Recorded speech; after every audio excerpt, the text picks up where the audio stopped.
Alhamdulillah hari ini kita bertemu dengan saya sedang bertemu dengan sahabat saya yang luar biasa.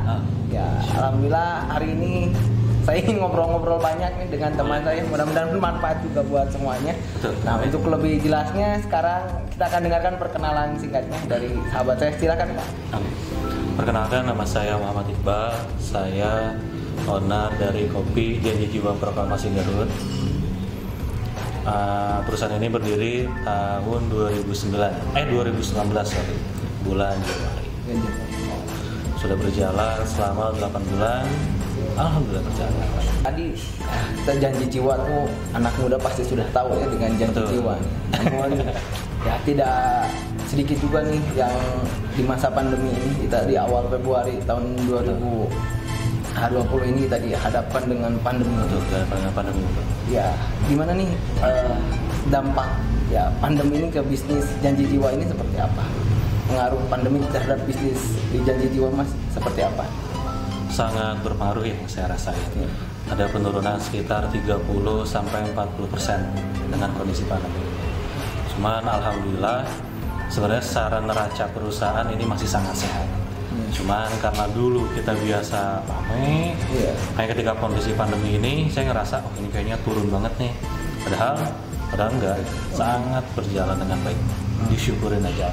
Tadi walaupun secara ininya mungkin ada naik turun ataupun ada shock dulu di awal, pasti yang biasa ramai sekarang ada ini mungkin ya bisa berbagi trick and tripnya ya, cara yang ya bagaimana mengembangkan usaha ini supaya tetap survive gitu ya, bahkan lebih maju lagi berkembang di tengah era pandemi ini. Sebenarnya nggak ada teori yang baku sih saya rasa dalam usaha. Kondisi pandemi ini saya nganggap ini sebagai ujian lah buat usaha saya sendiri gitu. Kan dari awal saya pertama di Garut dan langsung rame. Saya berpikir usaha enak banget ya, kayak gampang aja berjalan. Lalu bulan April lah saya belum merasakan. Saya ngerasa ada penurunan omset yang cukup besar buat perusahaan saya. Cuman saya awal 1-2 bulan saya mikir, ini gimana nih perusahaan ya kan? Apa saya harus ngeluarin karyawan? Apa saya harus ngurangin kos perusahaan dan lain-lain? Cuman saya berpikir saya nggak mau terutama untuk masalah karyawan ya. Saya nggak mau pas ramainya anak-anak di hire sama kita, lalu pas sepinya mereka yang jadi ujung tombak perusahaan gitu. Saya nggak mau. Saya berusaha pertahanin mereka gimana caranya lah. Dan alhamdulillah sampai hari ini pun sebenarnya masih saya bisa ngegaji anak-anak, saya masih bisa beli bahan baku, cuman keuntungan saja yang berkurang. Untuk strategi bisnis sebenarnya nggak ada sih, karena dari Janji Jiwanya pun dari pusat udah ngasih kayak plan marketing step. Itu sangat membantu kita nih sebagai franchiser ya. Kayak promo-promo, misalnya kan ada promo ngopi seru nih bulan ini nih, 5 minuman hanya 75.000. Lalu kita juga, saya nih punya teman-teman yang di bank atau di kantor, kalau misalnya ada saya 25 orang nih mau beli minuman, saya acara rapat, saya kasih nih diskon, kayak gitu sih paling saya. Ya, dari kalau lihat tadi ngobrol-ngobrol bagaimana tentang meng-hire karyawan, tetap ya mempertahankan usaha ini supaya jalan, Janji Jiwa ini supaya tetap ya dalam tracknya gitu ya. Tentunya itu sangat yakin sekali, itu bukan 1 hari 2 hari atau seperti membalikan telapak tangan gitu ya. Tentunya perlu effort yang luar biasa. Mungkin ini pengen tahu aja sih gimana tuh proses bagaimana membangun usaha ini gitu ya. Effortnya usaha dalam membangun ini gimana? Susah senang membangun sehingga bisa Janji Jiwa seperti sekarang ini. Betul. Awal saya buka, jujur saya nggak ada format usaha yang baku, sangat tidak ada format. Saya nge-hire anak-anak hanya by feeling. Oh kayaknya nih anak baik gitu. Saya suka punya prinsip, ini anak kalau baik, kalau bisa menjalankan aturan agama, saya udah pasti nih hidupnya baik. Masalah di belakang kenyang usaha mereka saat bikin kopi ternyata nggak terlalu pintar, secara teknis lah kita bisa belajar. Cuman yang awal dulu saya nge-hire anak-anak, saya nggak ada format, saya denger di YouTube, teorinya kayak A, B, C, D, E. Pas praktik lapangan sih di bingung sendiri juga, saya semuanya feeling, udah hire. Saya ke anak-anak, Neng, siapapun, saya punya perusahaan, saya butuh tenaga. Makanya kalau kalian mau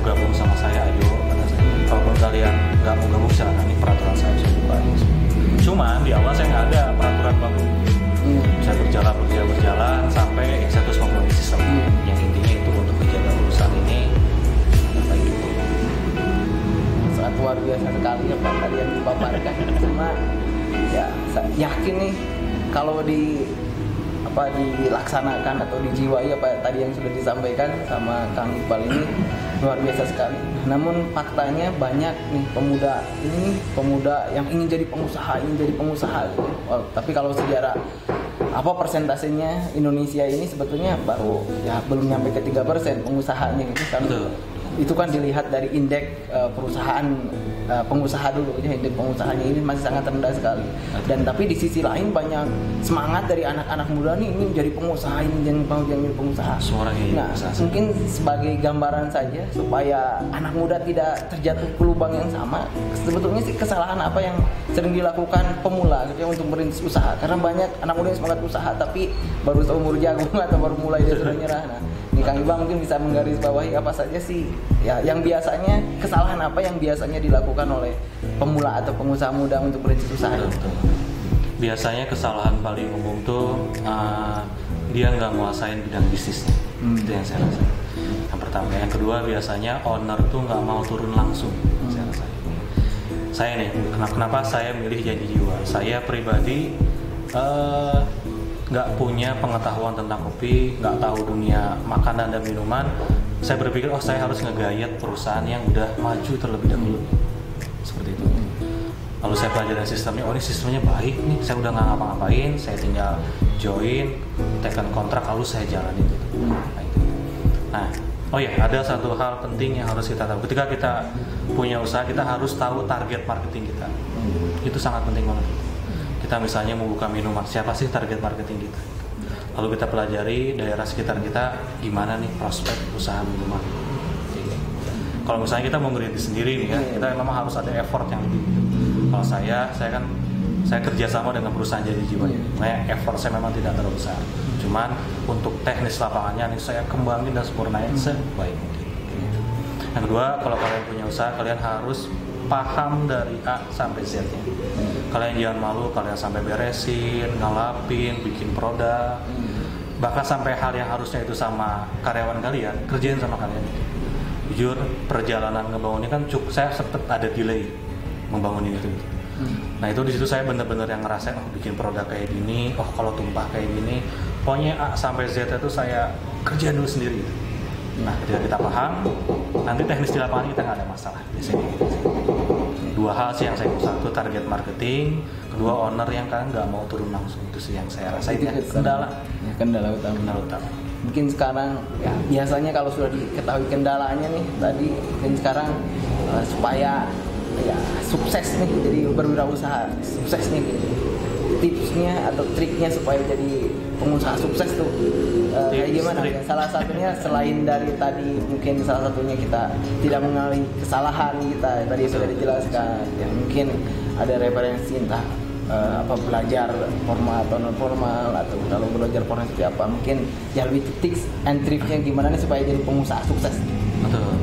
Kalau tips and trick untuk secara teknis kita memang harus learning by doing yang saya rasain. Saya walaupun nggak ada format, lalu saya suka lihat perusahaan-perusahaan yang udah maju.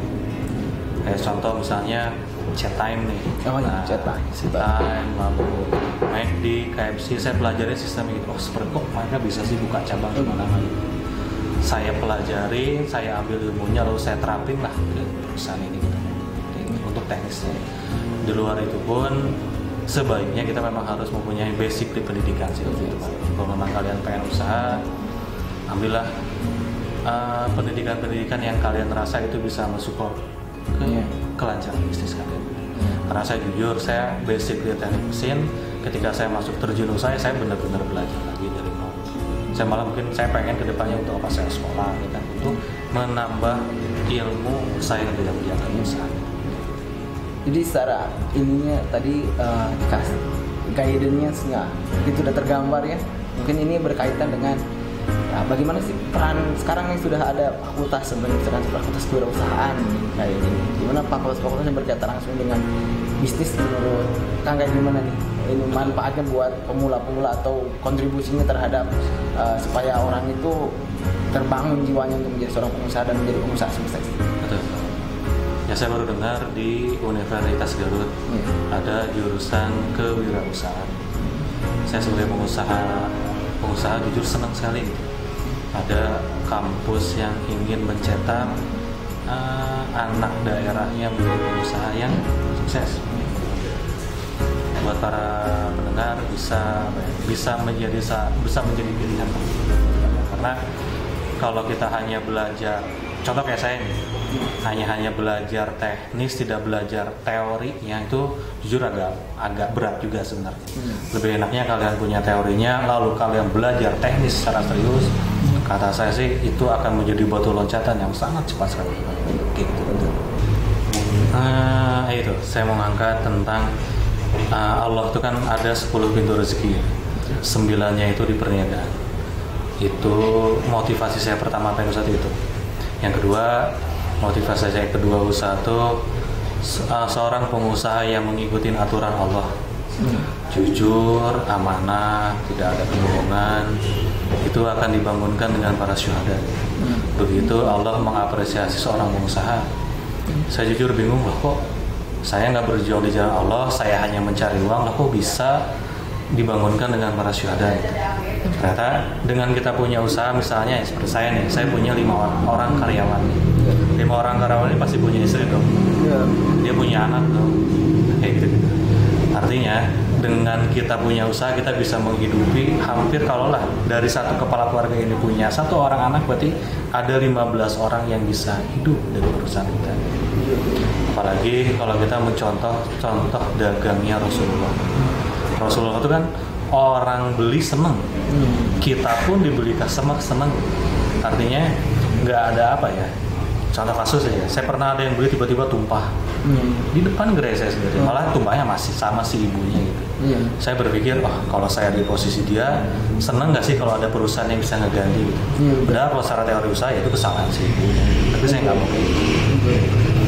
Dua, pernah ada kasus Gojek nih, Gojek beli banyak, nganterin pecah di jalan, bocor, sampai si ibunya komplain, Mas ini gimana?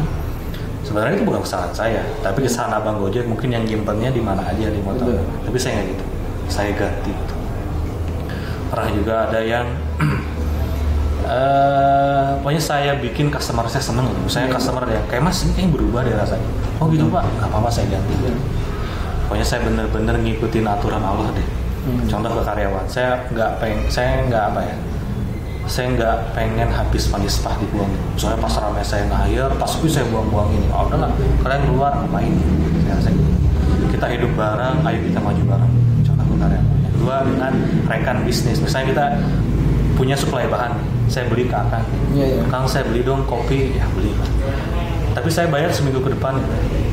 Atau saya 2 minggu ke depan, padahal di hari kedua saya sebenarnya udah ada nih untuk bayar. Nah, itu jangan dilakukan, bayar aja kontan. Kan Rasulullah tuh kayak gitu, pagi ngambil barang, malamnya dibayar. Walaupun nggak ada keuntungan, Rasulullah gitu aja. Ketika apa yang kita bicarakan, kita harus komit Pak. Ke karyawan, ke rekan bisnis maupun ke Allahnya gitu. Kita jangan lupa bersedekah.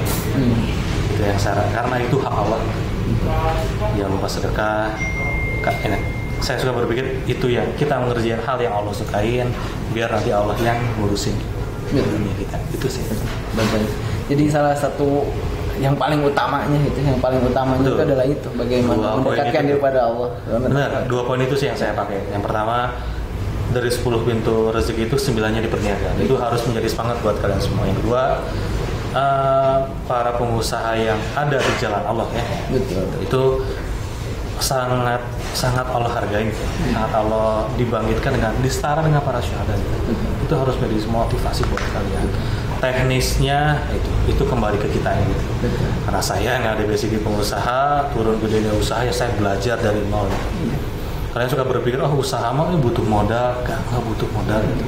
Kalian cukup bergerak, kalian cukup minta sama Allah, nanti Allah kasih jalan. Saya rasa itu. Jadi untuk menjaga nilai-nilai itu harus ada lingkungannya juga, berarti yang mendukung ya. Dengan lingkungan. Kalian jangan pernah malu untuk bertanya.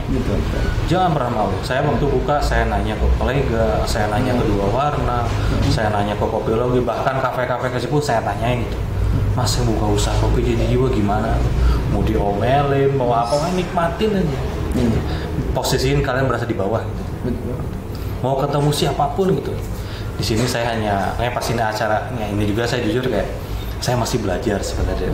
Di sini saya cuman pengen sharing sedikit pengalaman saya kayak gitu. Apalagi tadi yang didukung kalau kita sudah belajar langsung dari tadi ahlinya yang pengusaha langsung, didukung dengan kalau kita mempunyai tempat belajar yang membangun mental kewirausahaannya dan kesolehan kita dibangun itu akan lebih lebih sempurna lagi punya ikhtiar kita gitu ketika kita punya nilai itu dan ada tempat, entahlah kalau mahasiswa ada kampusnya yang mengarahkan dia untuk soleh dan jadi pengusaha, mungkin akan lebih akselerasi lagi mungkinnya. Nggak setuju mungkinnya dengan sangat setuju kan ya. Karena kita nggak hanya teknis yang kita pelajari, tapi harus didukung dengan teori-teori yang itu akan mempermudah langkah kerja kita gitu ya. Jadi buat teman-teman yang mau berwirausaha, nih Universitas Garut sudah nyediain nih jurusan kewirausahaan gitu. Iya. Jadi semangatnya kita semangat menjadi pengusaha gitu ya, pengusaha yang amanah, pengusaha yang amanah ya, sesuai yang sesuai jalan Allah. Ya, makanya terus ya cari kampusnya yang mengarahkan menjadi pengusaha yang amanah gitu. Betul. Gitu ya. Dan mudah-mudahan itu hasilnya dari Universitas Garut. Betul. Amin.